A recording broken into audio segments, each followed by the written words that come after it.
अभी केरला गवर्नमेंट ने एक रेजोल्यूशन पास किया है और उस रेजोल्यूशन में उन्होंने डिमांड किया है कि जो केरला, जिसको आज तक हम लोग केरला के नाम से जानते थे, उसका नाम बदल के अब केरला से केरलम रख दिया जाए। और ये रेजोल्यूशन उन्होंने यूनिवर्सली पास किया है। यूनिवर्सली मींस क्या हुआ कि सर्वसम्मति से उन्होंने ये मतलब यानी पक्ष और विपक्ष दोनों मिल करके इस रेजोल्यूशन को पास किया है। और साथ ही अब सिर्फ और सिर्फ यूनियन होम मिनिस्टर का अब उसमें एक मतलब अप्रूवल समझिए रह गया है, रिक्वायर्ड है, बस उसके बाद ये केरला से उसका नाम केरलम हो जाएगा। तो नमस्कार दोस्तों, मैं हूं विवेक कुमार और एग्जाम प्रेप जोन में आपका बहुत बहुत स्वागत करता हूं। आज के जो सेशन में हम लोग जुड़े हैं, आज के सेशन में हम लोग जानेंगे केरला का क्या इतिहास रहा है, उसका नाम से रिलेटेड कैसे उसका नाम पड़ा केरला का, और अभी इस रेजोल्यूशन में क्या क्या बातें बोली गई हैं उसके बारे में जानेंगे, और ये डिमांड कब से उठा है उसके बारे में भी हम लोग डिस्कस करेंगे। साथ ही साथ इस प्रोसेस को भी जानेंगे कि किस तरह से जो किसी भी स्टेट का अगर नाम को हम लोग को चेंज करना होता है हमारे कॉन्स्टिट्यूशन में, उससे रिलेटेड जो आर्टिकल्स है उसके बारे में भी हम लोग डिस्कस करेंगे और उसका क्या प्रोसेस है उसके बारे में भी हम लोग डिस्कस करेंगे। तो अभी क्या हुआ है कि जो रेजोल्यूशन पास किया गया है इसमें बताया जा रहा है कि जो नेम है हमारे स्टेट का, जो केरला का जो नाम है, उसमें अगर मलयालम में देखा जाए तो उसको वो लोग केरलम ही बोलते हैं, ठीक है। और स्टेट को जो फॉर्म किया गया था 1956 में, इसको अगर बताया जाता है कि ये उसको केरला फॉर्मेशन डे के नाम से जानते हैं। और जो डिमांड था यानी मलयालम, आपको पता होना चाहिए कि या आपको पता होगा भी कि हमारे जो मतलब कि 1956 के टाइम में अलग अलग तरह की कमेटी बनाई गई थी और उनके रिकमेंडेशन पे हम लोग लिंग्विस्टिक के आधार पर और जो कॉमन कल्चर और ट्रेडिशन के आधार पर, मतलब हम लोग लैंग्वेज के आधार पर हम लोगों ने स्टेट को बांटा था। तो उस टाइम पे केरला को बनाया गया था इसी आधार पर, क्योंकि वो जो ये जो स्टेट बनाया गया था वहां पे लोग ज्यादातर मलयालम बोलते थे। और ये आज का बात नहीं है, यही लोग बताना चाह रहे हैं कि ये डिमांड जब फ्रीडम स्ट्रगल स्टार्ट हुआ था उस समय से ही ये चल रहा है कि केरला का नाम केरलम किया जाए। लेकिन हमारा जो फर्स्ट शेड्यूल है ऑफ द कॉन्स्टिट्यूशन है उसमें इसको केरला के नाम से डिनोट किया जाता है। और आज किसी भी ऑफिशियल मतलब कि अगर आप देखें कोई भी ऑफिस उठा करके देखते हैं तो उसमें केरला वर्ड ही यूज किया जाता है। तो अभी असेंबली ने यूनिवर्सली यानी सर्वसम्मति से, जो मैंने आपको बताया, रिक्वेस्ट किया है यूनियन गवर्नमेंट से कि वो इमीडिएट इसके ऊपर एक्शन लेकर के, इमीडिएट स्टेप्स लेकर के इसके ऊपर वो इसका नाम केरला से केरलम किया जाए। चाहे वो किसी भी ऑफिशियल मतलब कि अगर वेबसाइट पे देखा जाए या ऑफिस में देखा जाए तो उसका नाम केरलम किया जाए। Article 3 of the Indian constitution ये बहुत महत्वपूर्ण रखता है, यहाँ पर इसके बारे में जानना बहुत जरूरी है। Article 3 of the Indian constitution क्या कहता है कि कोई भी स्टेट मतलब जो यूनियन गवर्नमेंट है यानी सेंट्रल गवर्नमेंट जो है वो कोई भी स्टेट को या तो उसको अगर उसको एडमिनिस्ट्रेशन चलाने में वहां पे दिक्कत आ रही है, वहां के एडमिनिस्ट्रेशन को अच्छे से कंट्रोल करने में दिक्कत आ रही है, तो उसको वो या तो उसको विभाजित कर सकता है। फॉर एग्जाम्पल आपने देखा होगा बिहार को झारखंड मतलब बिहार झारखंड को अलग किया गया, उत्तर प्रदेश से उत्तराखंड को अलग किया गया। तो इसी तरह से अगर कोई भी सेंट्रल गवर्नमेंट चाहे अगर उसको एडमिनिस्ट्रेशन वहां पे देखने में दिक्कत आ रही है तो उसको अलग भी कर सकता है, या अगर कल को चाहे कि नहीं बिहार झारखंड एक साथ ही अच्छा काम कर रहे थे, उसका एडमिनिस्ट्रेशन पहले ही सही से चल रहा था, तो उसको एक भी कर सकते हैं। इवन इसके अलावा भी कि पूरा जरूरी नहीं है कि पूरे राज्य को पूरे राज्य से मिलाया जाए, हो सकता है कि कुछ पार्ट जैसे कि आज बिहार है और झारखंड का कुछ पार्ट को मिला दिया जाए। मतलब इस तरह से वो लोग मतलब कि ज्योग्राफिकली उसको चेंज कर सकते हैं, उसके टेरिटरी को चेंज कर सकते हैं, किसी के साथ किसी को मिला सकते हैं। इसमें सेंट्रल गवर्नमेंट का ही को एक अमेंडमेंट करके मतलब पार्लियामेंट में इसका अमेंडमेंट करके बिल ला करके उसको करवाना पड़ता है।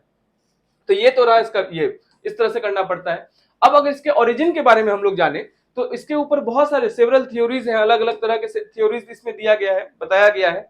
अगर हम लोग आज से 2500 साल 25 से 2600 ईयर्स का पहले की बात करें तो अशोका का जो रॉक एडिक्ट है यानी जो देखिए इंस्क्रिप्शन हुआ करता था, जब हम हमारे पास पेन पेपर नहीं हुआ करता था, हम लोगों ने पेन पेपर पे लिखना नहीं स्टार्ट किया था, तो उस टाइम पे लोग इंस्क्रिप्शन के थ्रू या कुछ अलग अलग सोर्स के थ्रू वो लोग अपना मैसेज पहुंचाने का काम करते थे।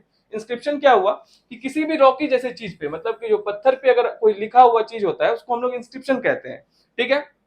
तो उसमें बताया जाता है कि जो देखिए आज ना हम लोग का जो इतना बड़ा देश है, ये आज के डेट में मान लीजिए इसमें एक यूनियन गवर्नमेंट है फिर एक स्टेट गवर्नमेंट है, लेकिन उस टाइम पे ये एक मतलब एक साथ तो था नहीं। तो सारे अलग अलग तालुका जो छोटे छोटे प्रोविंस हुआ करते थे वहां पे छोटे छोटे रूलर हुआ करते थे। तो इसी तरह से वहां का जो लोकल रूलर हुआ करता था उसको हम लोग केरला पुत्र के नाम से ये लोग बोलते थे। ये चीज मेंशन कहाँ है, अशोका के रॉक एडिक्ट में, ठीक है। उसको ये लोग केरला पुत्र के नाम से के नाम से डिनोट करते थे, जिसको संस्कृत में सन ऑफ केरला कहते हैं। या जो चेरा डायनेस्टी हुआ करता था मतलब केरला में, उसमें भी इसको रिफर किया जाता था सन ऑफ चेरा के नाम से, ठीक है। जो चेरा डायनेस्टी हुआ करता था यही केरला पुत्र को सन ऑफ चेरा भी कहते थे और संस्कृत में इसको सन ऑफ केरला कहते थे। चेरा डायनेस्टी तो उतना पहले का नहीं है। लेकिन अब आता है बात की, जो कुछ स्कॉलर्स का ये मानना है कि जो केरलम वर्ड है ना, ये ओरिजिनेट हुआ है चेरम से। ठीक है, चेरम इसका मेन वर्ड है। और जो पहले के जो ये जर्मन ये स्कॉलर थे, हरमन गुंडर्ट, तो इनका ये भी इन्होंने पब्लिश किया था फर्स्ट टाइम मलयालम। जो देखिए होता क्या था उस टाइम पे, जो वेस्ट से लोग आते थे ना, तो उनको हमारा लैंग्वेज, आप भी देखे कि हम लोग हिंदी स्पीकिंग लोग, अगर हम लोग उधर जाते हैं तमिलनाडु साइड, या तमिलनाडु हो गया, कर्नाटका हो गया, या आंध्र प्रदेश उड़ीसा हो गया, तो हम लोग वहां के लैंग्वेज को बोलने में दिक्कत होता है। तो वो लोग तो सोचिए उतने दूर से आए, उनको हमारा लैंग्वेज नहीं पता था, लेकिन उनको यहाँ पे रहना था, यहाँ काम करना था, तो उन लोगों ने हमारा लैंग्वेज को, हमारे ट्रेडिशन को जानने का कोशिश की। उसके लिए वो लोग क्या करते थे कि हमारा जो ग्रंथ हुआ करता था पहले का, उसको वो लोग ट्रांसलेट करते थे इंग्लिश में अपने लैंग्वेज में, कि और भी लोग उसको पढ़ के जान सके, उसके बारे में हर चीज जान सके।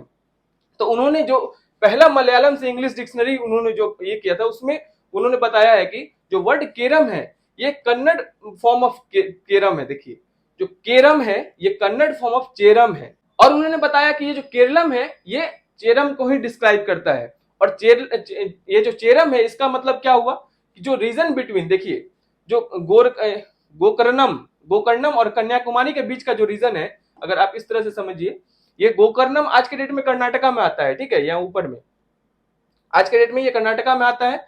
और ये जो ये वाला एरिया हो गया, ये आपका है कन्याकुमारी वाला एरिया। तो इस रीजन के बीच के रीजन को ये लोग केरम कहते थे, सॉरी चेरम कहते थे। चेरम, केरलम, देखिए बहुत जगह क्या होता है, सीएच को हम लोग क भी पढ़ते हैं और के को भी क पढ़ते हैं, लेकिन इसको यहाँ पे इसी में कंफ्यूजन है। मतलब लोग को जैसे प्रोनाउंस करते करते वही चीज सही हो जाना, वही यहाँ पे भी वही चीज, सेम चीज है, वही हाल है यहाँ पर भी। और जो टर्म है, मतलब जो चेरम वर्ड है, ये कहाँ से ओरिजिनेट हुआ, तो इसका रूट बताया जाता है कि चेर से। देखिए चेर का मतलब, वन सेकेंड, ये चेर का मतलब हो गया कि ज्वाइन करना, मतलब दो चीज को मिलाना।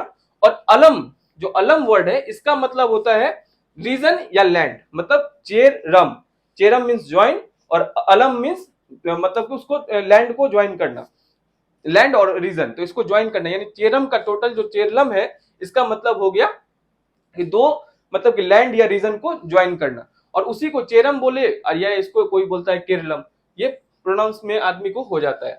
ठीक है, ये तो रहा इसका ओरिजिन। अब डिमांड हुआ कब, इसका स्टार्ट कब, देखिए 1920 से इसको स्टार्ट कर दिया गया था। जो मलयालम स्पीकिंग लोग थे उस टाइम पे किंग्स हुआ करते थे, प्रिंसली स्टेट हुआ करता था। और ये मोमेंटम जब हम लोग का फ्रीडम स्ट्रगल हुआ ना, तो उस टाइम पे ये मोमेंटम पकड़ लिया कि हम लोग का जो सेपरेट स्टेट होना चाहिए, किसके लिए, मलयालम स्पीकिंग लोगों के लिए, जो मलयालम बोलते हैं उनके लिए। और उस टाइम पे इसका एम ये था कि ये मालाबार, कोची और ट्रावेंकोर, ये जो ट्रावेंकोर है, इस टेरिटरी को मिलाया जाए। तो अब देखिए मालाबार यहाँ पे आपको दिख रहा होगा, ये ट्रावेंकोर वाला रीजन हो गया। और अगर कोची देखेंगे तो कोची आपको यहाँ पे मिलेगा। तो इस रीजन को ये लोग मिला करके मलयालम स्पीकिंग कंट्री, मतलब टेरिटरी बनाना चाहते थे, स्टेट बनाना चाहते थे। तो लेकिन जो केरला के लोग थे, वो मतलब जो केरला के लोग है ना, वो अलग अलग देखेंगे आप, सेम लैंग्वेज, मतलब एक तरह का भाषा बोलना, सेम कल्चर ट्रेडिशन को फॉलो करना, वहाँ के रिचुअल्स को फॉलो करना, उनका हिस्ट्री भी अगर देखेंगे तो वो भी सेम ही है। तो फ्रीडम मूवमेंट के टाइम में इसका यूनिफिकेशन, मतलब इसके इंटीग्रेशन के लिए, यानी इसको एक साथ मिलाने के लिए इसका बहुत ज्यादा डिमांड उठने लगा।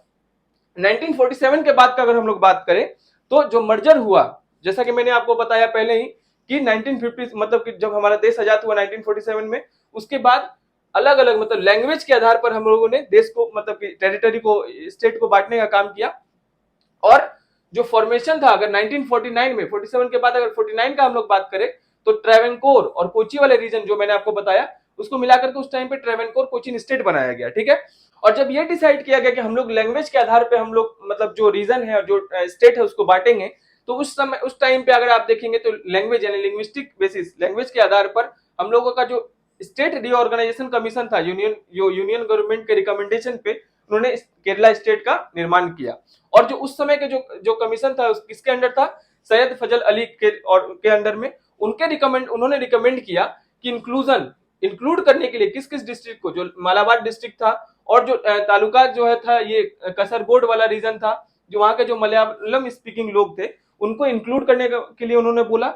और साथ ही साथ जो ये वाला रीजन था ना, ट्रावेंकोर, जो उस टाइम पे मैंने बताया कि आपको 1949 में उस समय इसका हिस्सा हुआ करता था, ये ट्रावेनकोर, अगस्त्यवरम, कालकुलम और विलय कोडे और साथ ही साथ सम पार्ट्स ऑफ सेनकोट्टई, ये सब जो आज के डेट में ये सब अब तमिलनाडु का पार्ट है, ये उसको एक्सक्लूड कर दिया गया। मतलब उस टाइम पे ये केरला को हुआ करता था, अब उसको एक्सक्लूड कर दिया गया। और उस समय नवंबर 1 1956 को जो मलयालम लैंग्वेज के आधार पर केरला स्टेट का, केरला जो हमारा राज्य है उसका निर्माण हुआ।